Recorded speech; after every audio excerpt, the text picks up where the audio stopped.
네, 다 같이 기도하겠습니다. 하나님 감사합니다. 오늘 새벽에도 저희들 주님을 의지하여서 말씀 앞에 나오게 하여 주시니 감사합니다. 오늘도 하나님과 함께 하루를 시작하게 하시고 새 날을 허락하여 주시니 또한 감사합니다. 주님을 더욱더 의지하고 주님을 바라보는 그런 하루가 되게 하여 주시옵소서. 한 주의 마지막쯤에 오았습니다. 하나님께서 이번 한 주도 저희들과 동행하여 주시어서 건강 지켜주시고 이렇게 예배의 자리에 오게 하여 주시는 모든 것이 하나님의 은혜인 줄 믿습니다. 이제 우리에게 주어진 주말과 또한 주일 저희들이 잘 어, 준비할 수 있도록 하나님께서 축복하여 주시어서 더 겸손함과 더 거룩함을 닮아가는 예수를 닮아가는 우리의 삶이 될 수 있도록 하나님 인도하여 주시옵소서. 이 시간 하나님 말씀을 대합니다. 우리 마음의 모든 근심 걱정들 다 사라지게 하시고 하나님 말씀으로 채워 평안함을 누리는 시간 되게 하여 주시옵소서. 이 모든 말씀 예수 그리스도 이름으로 기도합니다. 아멘. 하나님 말씀 오늘 함께 보겠습니다.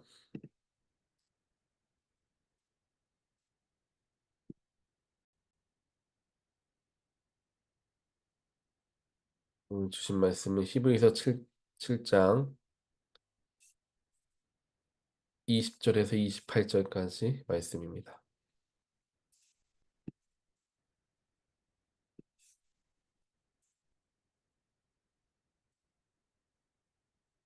그리고 예수께서는 하나님의 맹세 없이 제사장이 되신 것이 아닙니다. 레위 계통의 사람들은 맹세 없이 제사장이 되었습니다.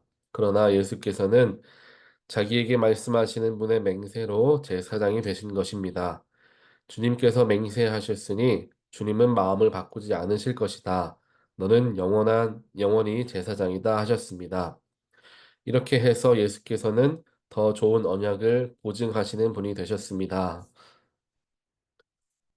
또한 레위 계통의 제사장들은 죽음 때문에 그 직무를 계속할 수 없어서 그 수가 많아졌습니다.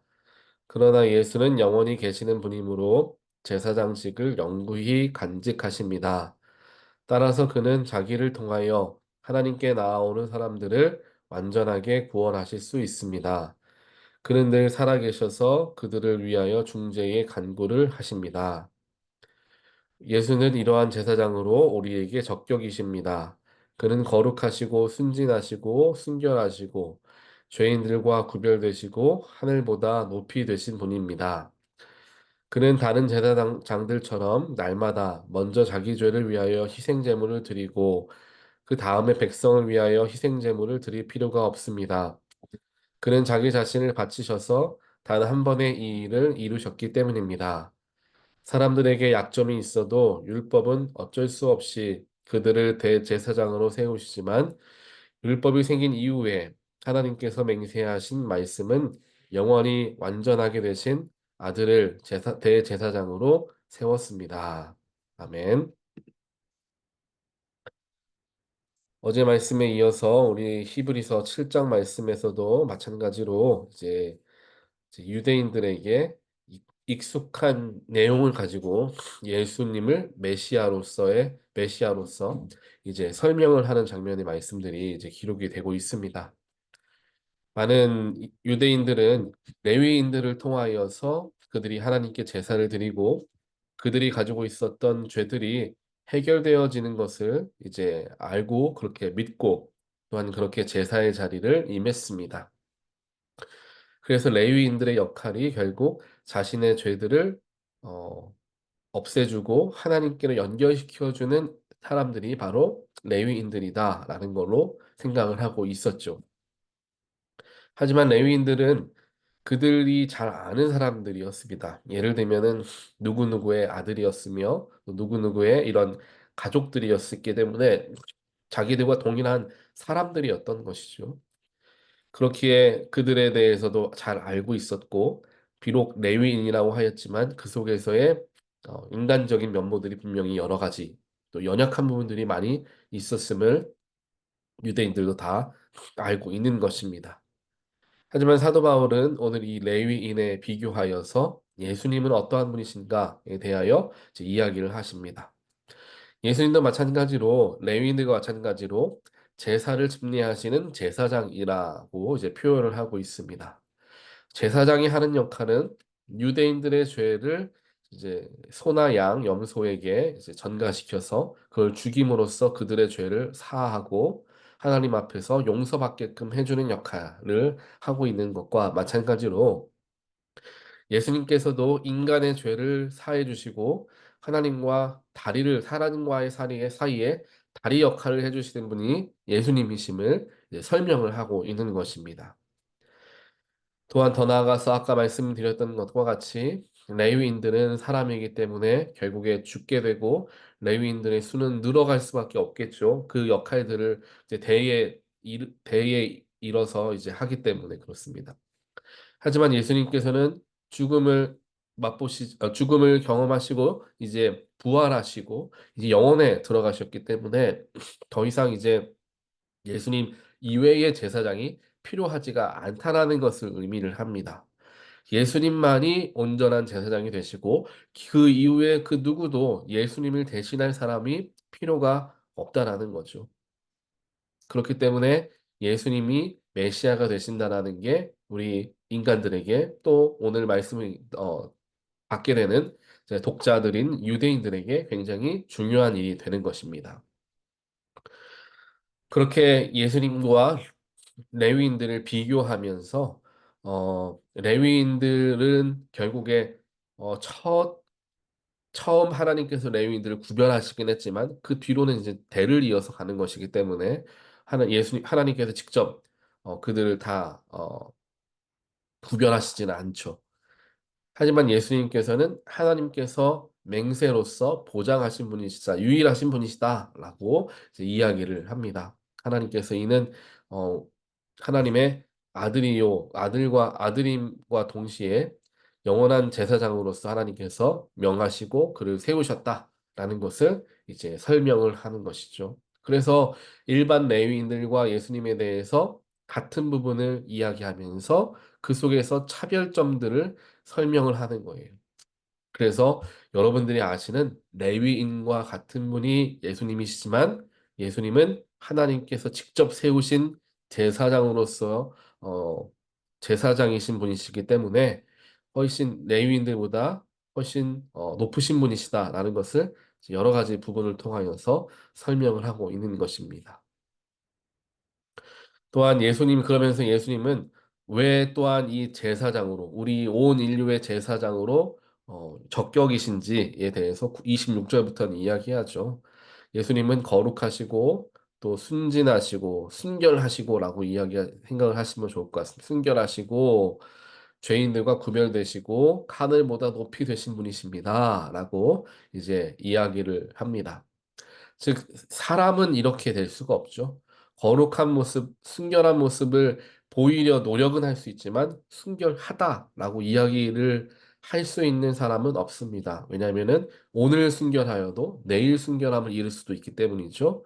하지만 예수님께서는 인간이 아니라 하나님이시기 때문에, 즉, 그렇기 때문에 거룩하시고 순진하시고 순결하신 이것을 영원토록 유지하시는 분이심을 이제 이야기를 합니다.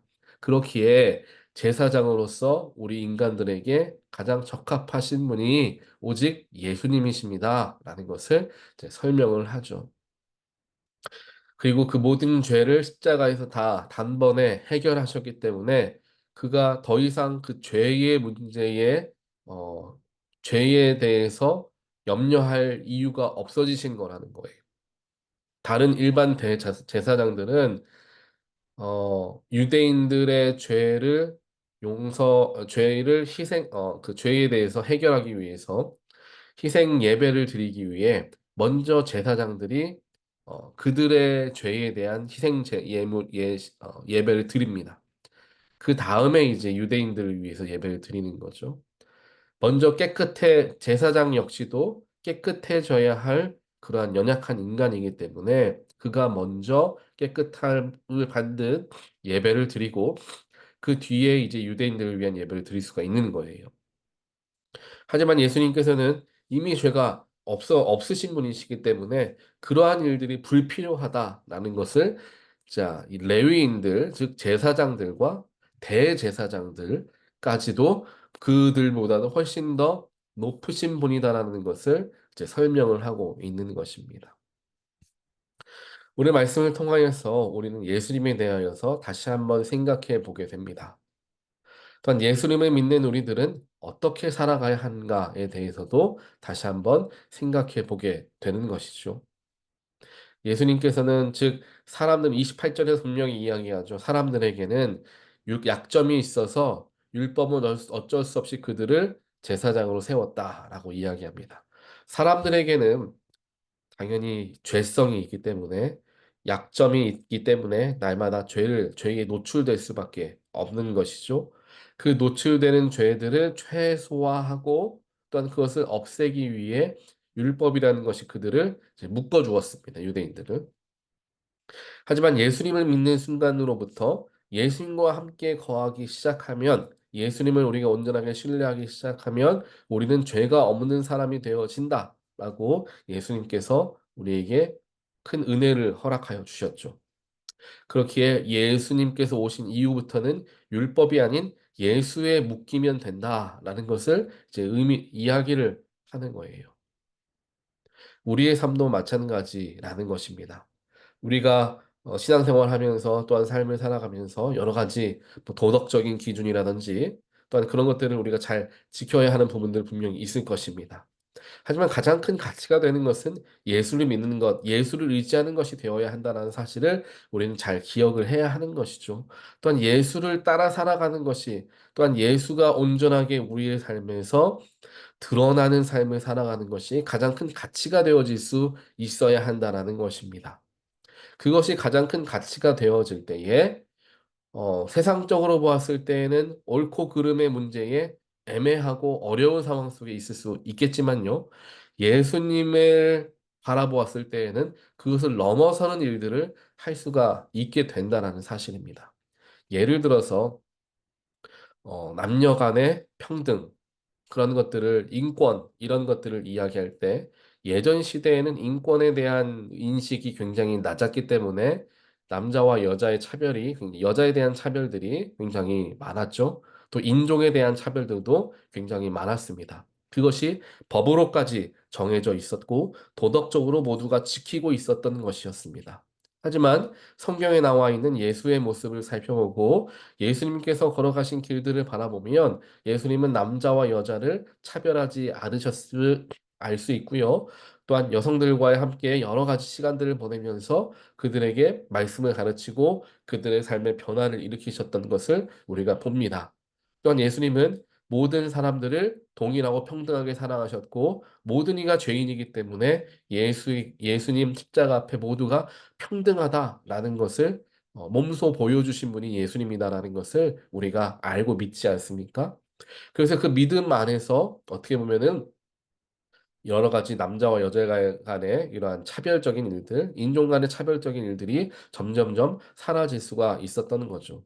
물론 뭐 중세 시대에는 워낙 더 그런 성경에 대해서 더 보수적으로 훨씬 더 보수적으로 접근했기 때문에 그런 부분이 있지만 저 연합감리교회만 보더라도 그런 어, 여러 가지 차별이 있는 것들에 더 많이 평등을 외치기 위해 노력하는 모습들을 우리가 보게 된다라는 것입니다. 그러한 모습들 속에서 예수를 닮아가는 것이죠. 예수는 어떠한 가치관을 가지고 살아가는가를 살펴보는 것입니다. 그래서 이게 죄냐 아니냐를 떠나서 은혜를 받느냐 안 받느냐, 즉 은혜가 가느냐 안 가느냐를 보는 거예요. 우리 모두가 죄의 죄에서 자유할 수 있는 사람은 아무도 없을 것입니다. 하지만 예수의 허락하여 주시는 그 죄 사함의 은혜는 모든 인류에게 평등하게 주어집니다. 그 사람이 죄가 많던 혹은 죄가 적던 도덕적으로 아주 거룩한 모습을 보이던 그렇지 못하던 심지어 예수님과 함께 십자가의 양쪽에 달려서 죽음을 맞이할 수밖에 없었던 그러한 크나큰 흉악한 범죄자였다고 하더라도 예수님을 믿는 순간 그 모든 죄가 다 도말되어지고 이제 천국으로 가게 되었던 사실이 성경에 기록되어 있지 않습니까? 그렇다면 세상에서 아무리 큰 죄인이다 할지라도 세상에서 아무리 거룩한 사람이다 할지라도 예수의 십자가 앞에서는 모두가 평등해진다라는 것을 이해할 수가 있다라는 겁니다. 그렇다면 누가 더 큰 죄인이고 누가 더 착한 사람이고 이걸 구별하는 것조차가 자체가 큰 의미가 없음을 예수 안에서 큰 의미가 없음을 발견하게 되죠. 그와 더불어서 예수의 사랑의 그 은혜가 그것을 모든 것을 다 덮을 정도로 너무도 크고 놀라우시기 때문에 예수 안에 있는 사람들, 즉 예수를 믿는 사람들은 결국 그러한 은혜의 눈으로서 세상을 바라볼 수 있어야 한다라는 것입니다. 그래서 비록 죄를 지은 그 행동에 대해서는 책임을 분명히 물어야 하는 것은 맞지만 그것 때문에 그 사람 자체를 완전히 이 사람은 이제 희망이 없는 사람이다라고 내 스스로가 내가 그것을 이야기할 수는 없다라는 것을 우리가 기억을 해야 되겠죠. 그와 동시에 나 역시도 언제든지 그러한 죄를 질 수 있는 연약한 사람이다라는 것을 이해하면서 우리가 세상을 그러한 눈으로 바라보며 나아갈 때 누군가를 차별하거나 혹은 누군가를 쉽게 정죄하거나 다른 사람과 나를 구별하는 일들을 조금 덜 할 수 있게 될 것입니다.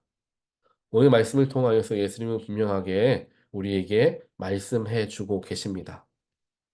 예수님께서는 영원하신 분이시고 우리의 모든 죄를 한 번에 깨끗하게 하신 능력의 예수님이시기 때문에 예수 안에 거하게 되면 더 이상 율법의 종노릇하지 않고 우리는 살아갈 수 있게 되어지고 율법이라는 것이 나의 족쇄가 될 수도 있고요. 내가 그 율법을 다른 사람의 발목에 내가 걸어줄 수도 있게 되는 것입니다. 즉 다른 사람을 그 율법을 가지고 정죄하고 판단할 수가 있게 되는 게 바로 율법의 무서운 부분이기도 하지요.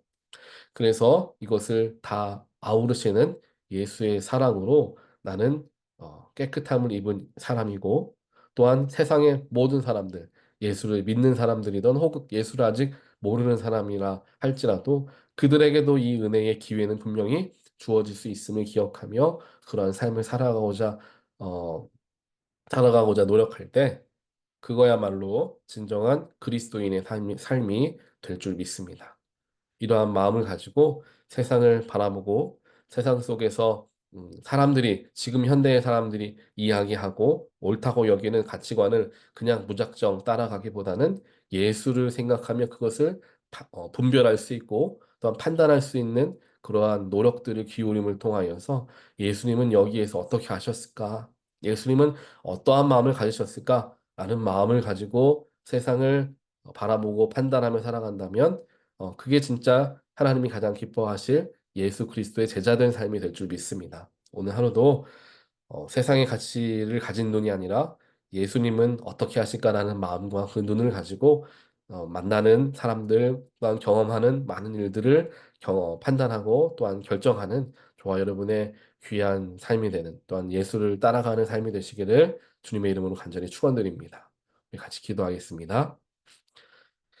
사랑의 하나님 감사합니다. 오늘 말씀을 통하여서 우리의 진정한 대제사장이 되시는 예수에 대하여 다시 한번 깊이 있게 생각해 보게 하시고 우리는 더 이상 율법의 얽매인 자들이 아니라 예수의 사랑에 붙들린 자임을 알게 다시 한번 생각하게 하여 주시니 하나님 감사합니다. 세상에 많은 도덕적 또한 가치들 여러 가지가 있습니다. 그것을 무작정 따라가는 그러한 세대를 쫓는 자가 되지 않게 하시고 그 속에서도 예수님이 원하시는 것, 예수님이 기뻐하실 것들을 분별하며 살아가고자 노력하는 그리스도를 닮아가는 자들 되어질 수 있도록 하나님께서 이 자리에 모인 모든 분들 가운데 주여 축복하여 주시옵소서. 오늘 하루를 우리에게 맡겨주셨사오니 성령께서 저희들과 매 순간 동행하심을 우리가 경험하게 하시고 그를 통하여 나의 삶이 하나님께 붙들린 삶, 예수께 붙들린 삶이 되어질 수 있도록 아버지여 축복하여 주시옵소서. 이 모든 말씀 예수 그리스도 이름으로 간절히 기도드리옵나이다. 아멘.